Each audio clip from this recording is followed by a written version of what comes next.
नमस्कार, nation TV Bharat live में आपका हार्दिक स्वागत है। मैं हूं पुनिका सिंह। आज की खास खबरों से कराती हूं आपको रूबरू। उपायुक्त सह जिला दंडाधिकारी श्री आदित्य रंजन तथा वरीय पुलिस अधीक्षक श्री प्रभात कुमार ने आज समाहरणालय परिसर में नशा मुक्ति जागरूकता वाहन को हरी झंडी दिखाकर रवाना किया। वाहन को रवाना करने के बाद उपायुक्त ने कहा कि झारखंड देश का पहला राज्य है जहां गुटखा एवं पान मसाला पर प्रतिबंध लगा है।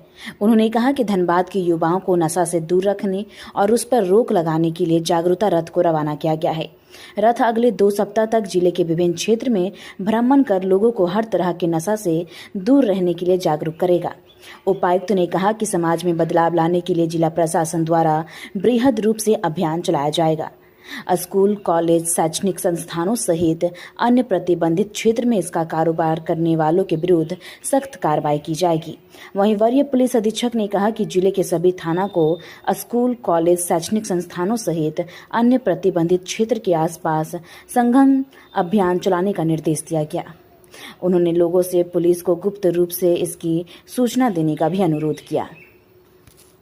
जो है लगातार कोशिश की जा रही है और मुझे लगता है झारखंड देश का one of the first state है जिसने गुटखा पर भी बैन लगाया है। तो मुझे लगता है कि ये बहुत अच्छी पहल है और ये एक जागरूकता के तौर पर खासकर युवाओं को धनबाद में हम लोग ये रथ लगा के कोशिश कर रहे हैं कि ड्रग्स विभिन्न प्रकार के जिस भी तरह से कंज्यूम होता है उन सब पर रोक लगे और इसको हम लोग सिर्फ एज ए क्राइम एक्टिविटी ना देख के हम लोग इसको सोशल एक्टिविटी भी देखते हैं कि समाज में एक बदलाव रूप में आए।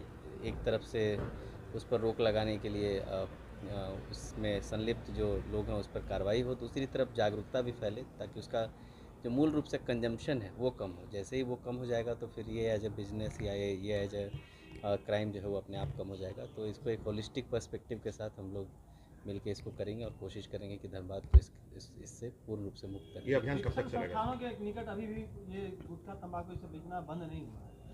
उसमें देखिए 2 टीम है। एक स्वास्थ्य विभाग की टीम रहती है जिसको घूम कर उसमें फाइन करना है, छापेमारी करनी है। बाकी अनुमंडल पदाधिकारी और एसी के स्तर पे भी टीम है। तो हम लोग कोशिश करेंगे कि उसको बृहद रूप से इस साप्ताहिक जो अभी अभियान चला है उसमें उसको सख्ती से लागू करें और अच्छे से कराएं। सर, शिक्षकेतर के अधिकांश लोग का कहना होता है कि उनके पास उतनी पावर नहीं होती है त्वरित कार्रवाई करने को लेकर, जिसके चलते वो बंदे रहते हैं और यही नतीजा है कि शिक्षण संस्थान के आसपास बिक्री होती रहती है। हाँ, देखिए वो उनका काम जागरूकता वाला जो पार्ट है वो ऑब्वियसली विद्यालयों में होना चाहिए, विद्यालय में, महाविद्यालय में। लेकिन जो कार्रवाई वाला कार्य है वो या तो जो एडमिनिस्ट्रेशन के साइड से जो चालान काटने का काम है या पुलिस के साइड से जो छापेमारी का काम है वो हम लोग दोनों मिलकर अच्छे से करेंगे और कोशिश करेंगे कि ज़िले में जो ये समस्या है कि शिक्षण संस्थानों के आसपास, अस्पतालों के आसपास जो नियम को वायलेट करके इस तरह के सेल्स हो रहे हैं उसको कंट्रोल करने की और ख़त्म करने की कोशिश। कब तक ये अभियान चलेगी? अभी तो लगातार राज्य सरकार के निर्देशानुसार जैसे है ये 2 वीक तक लगातार चलना है। बाकी और एक्सटेंशन होगा तो हम लोग उसको करेंगे।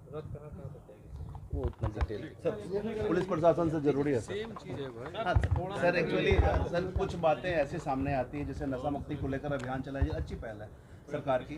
स्थानीय स्तर पर कुछ समस्याएं होती है, जैसे स्कूल के आंसू बिकते हैं यहाँ पे, जो लोग वहाँ जाते हैं कार्रवाई करने, वो लोग के पास शक्तियाँ नहीं होती है तो नहीं कर पाते हैं। पुलिस प्रशासन कैसे इससे निपटेगी? देखिए, सबसे पहले तो ये जो नशा मुक्ति जागरूकता के तहत जो आज रथ का रवाना किया गया है डीसी साहब के द्वारा और मेरे द्वारा, ये बहुत ही अच्छी पहल है। ये पब्लिक को जागरूक करने के लिए इसको रवाना किया गया है और राज्य सरकार और माननीय मुख्यमंत्री महोदय का एक अनूठा पहल है। पुलिस इस पे लगातार छापेमारी करेगी। अभी जैसा मुझे भी जानकारी मिला है, क्योंकि मैं जस्ट नया ही आया हूँ, तो सभी थाना प्रभारी को पहले से भी निर्देश दिया भी गया है सभी तरह के अवैध काम बंद करने के लिए।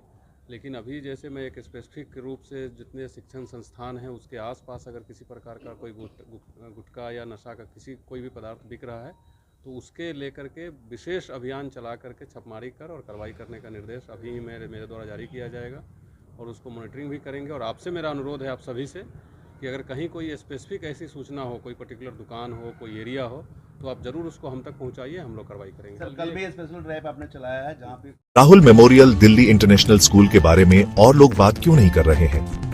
अब टाइम है ये जानने का कि हम कैसे सपनों को शेप कर रहे हैं और एम्पावर्ड फ्यूचर्स बना रहे हैं। एक ब्राइटर फ्यूचर की नींव आज से रखी जाती है। Rahul memorial Delhi international school में हम सिर्फ एजुकेशन नहीं देते, हम सपनों को शेप करते हैं। इमेजिन करो हमारे स्मार्ट क्लासरूम्स में कदम रखना, जहां टेक्नोलॉजी मिलती है क्यूरियोसिटी से और हर लेसन एक एडवेंचर होता है। खुद को देखो हमारी मॉडर्न लाइब्रेरी में, जो ज्ञान का खजाना है जिसे डिस्कवर किया जाना बाकी है। हमारे प्लेग्राउंड सिर्फ खेलने के लिए नहीं है, वो ऐसे एरिनास हैं जहां टीम वर्क और रेजिलियंस बनते हैं। और हमारी क्रिएटिव एक्टिविटीज वो ऐसी जगहें हैं जहां इमेजिनेशन खुलकर दौड़ती है और हर स्टूडेंट को अपनी यूनिक स्पार्क मिलती है। हम मानते हैं कि हर बच्चा स्पेशल होता है। यहाँ आपको ग्रो करने, शाइन करने और ऊंची उड़ान भरने का प्लेटफॉर्म मिलता है। हमारे लिए एजुकेशन सिर्फ टेक्स्ट बुक्स और एग्जाम्स के बारे में नहीं है, ये एक एम्पावर्ड फ्यूचर बनाने के बारे में है। हम होलिस्टिक डेवलपमेंट पर फोकस करते हैं ताकि आप कॉन्फिडेंस और स्किल के साथ दुनिया का सामना करने के लिए तैयार हो। हमें ज्वाइन करें Rahul memorial Delhi international school में, जहां लर्निंग सिर्फ मार्क्स के बारे में नहीं बल्कि एक ब्राइटर, एम्पावर्ड फ्यूचर की ओर एक मीनिंगफुल जर्नी है। क्योंकि यहाँ आपके सपनों की फाउंडेशन आज से शुरू होती है।